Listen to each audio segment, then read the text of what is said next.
हरियाणा में विधानसभा चुनाव को लेकर राजनीति गर्म हो रही है। केंद्रीय गृह मंत्री अमित शाह कल हरियाणा के महेंद्रगढ़ में पिछड़ा वर्ग सम्मान सम्मेलन में शरीक हुए। इस सम्मेलन में अमित शाह ने शामिल होने के पीछे बीजेपी का पुराना एक्शन प्लान है। पिछले 10 सालों में बीजेपी हरियाणा में नॉन डोमिनेंट पार्टी के गठबंधन कर अच्छा प्रदर्शन करती आ रही है। पार्टी आगामी हरियाणा चुनाव के लिए भी 21% ओबीसी वोट को साधने की कोशिश कर रही है। इस बीच गृह मंत्री अमित शाह ने पिछड़ा वर्ग सम्मान सम्मेलन को संबोधित किया। यहाँ उन्होंने पार्टी के प्रति समुदाय द्वारा दिखाए गए समर्थन के बदले इनाम देने का वादा किया है। अमित शाह ने ओबीसी के लिए राज्य सरकार द्वारा चलाए जा रहे योजनाओं का भी जिक्र किया है। केंद्रीय गृह मंत्री ने सम्मेलन के दौरान कहा कि पिछड़े वर्गों ने भाजपा को अपना भरपूर आशीर्वाद दिया है। अब भाजपा की जिम्मेदारी है कि वह बदले में उनके लिए पहले से भी ज्यादा काम करे। बीजेपी ने 2014 में अपने दम पर बहुमत हासिल करके राजनीति में पंडितों को चौंका दिया था।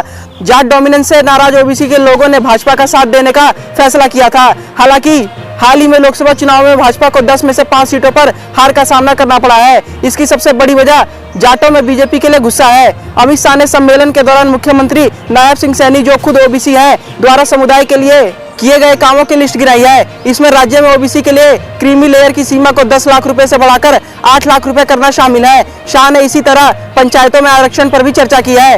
पहले सिर्फ ग्रुप ए के लिए 8% आरक्षण था, लेकिन अब ग्रुप डी के लिए भी 5% आरक्षण दिया जाएगा। यही बात नगर पालिकाओं पर भी लागू होगी। यह निर्णय प्रधानमंत्री नरेंद्र मोदी की नीतियों को दिखाते हैं।